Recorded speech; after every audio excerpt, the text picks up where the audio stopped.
Pasca pengumuman P3K tahap 2, banyak teman-teman yang berada di posisi lulus tapi tidak mengisi formasi. Gimana maksudnya? Kalau formasinya habis, gimana? Terus pertanyaannya lagi, bagaimana kalau misalnya kita ditempatkan di lokasi yang tidak sesuai dengan harapannya kita, tidak sesuai dengan ekspektasi kita? Dan yang paling banyak ditanyakan oleh teman-teman P3K yang statusnya lulus tapi tidak mengisi formasi adalah apakah perlu tes atau tidak? Oke, nah untuk menjawab pertanyaan-pertanyaan ini, yuk kita simak videonya hingga akhir ya.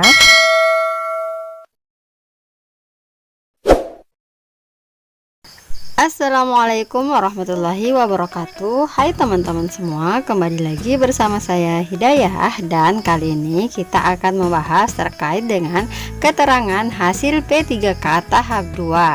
Jadi ada beberapa keterangan yang ada pada hasil pengumuman tahap 2 ya. Yang pertama, lulus dan mengisi formasi. Yang kedua, tidak dapat mengisi formasi. Dan yang ketiga, tidak lulus. Untuk keterangan yang pertama, lulus dan dapat mengisi formasi, artinya teman-teman sudah mencapai passing rate yang telah ditentukan dan juga dapat mengisi formasi. Nah, untuk prosedur selanjutnya teman-teman tinggal menunggu pengumuman pemberkasan ya. Jadi ini sudah aman teman. Yang kedua, tidak dapat mengisi formasi. Artinya apa? Teman-teman sudah lulus passing rate. Apakah passing rate-nya itu dengan cara mendapatkan afirmasi ataupun nilainya murni, tetapi karena formasi sudah terisi sehingga keterangan yang muncul pada saat pengumuman adalah lulus tapi tidak dapat mengisi formasi.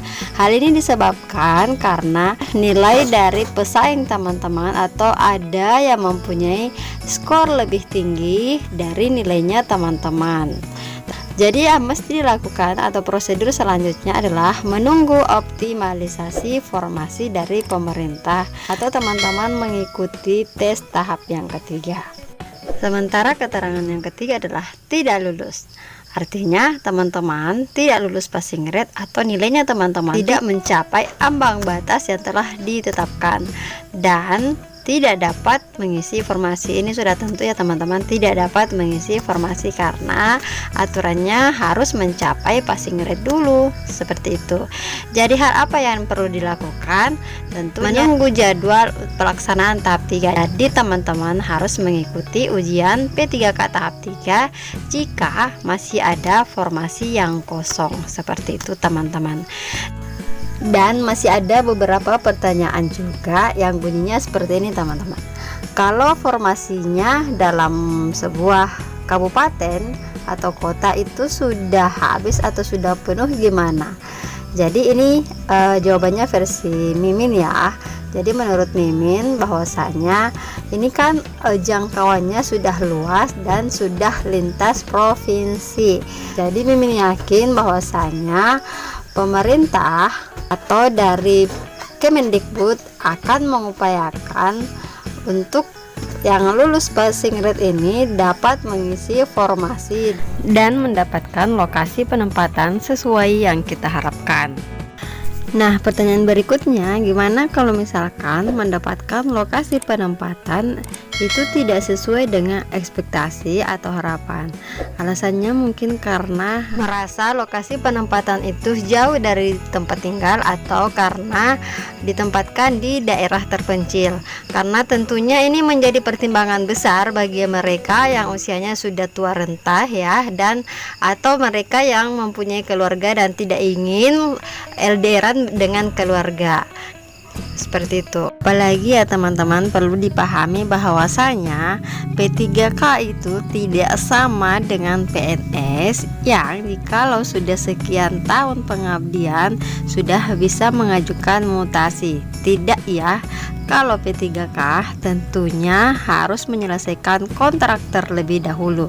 Jika kontrak P3K pada saat penerimaan SK itu selama 5 tahun, maka tentunya teman-teman teman-teman harus menyelesaikan kontrak dulu selama 5 tahun, kemudian barulah kita bisa mengundurkan diri. Dan jika teman-teman sudah memutuskan kontrak atau mengundurkan diri, maka untuk menjadi P3K lagi harus mengikuti tahapan yang semula, mengikuti tahapan yang bagaimana teman-teman bisa lulus P3K, yakni mengikuti seleksi P3K.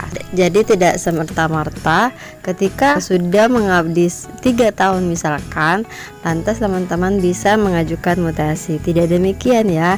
Jadi harus mengundurkan diri dulu atau memutuskan kontrak. Kemudian setelah itu teman-teman harus mengikuti tes seleksi P3K seperti biasa. Sehingga jika teman-teman ditempatkan di lokasi penempatan yang tidak sesuai harapan, pilihannya ada dua, apakah teman-teman menolak penempatan tersebut atau mengikuti tes berikutnya.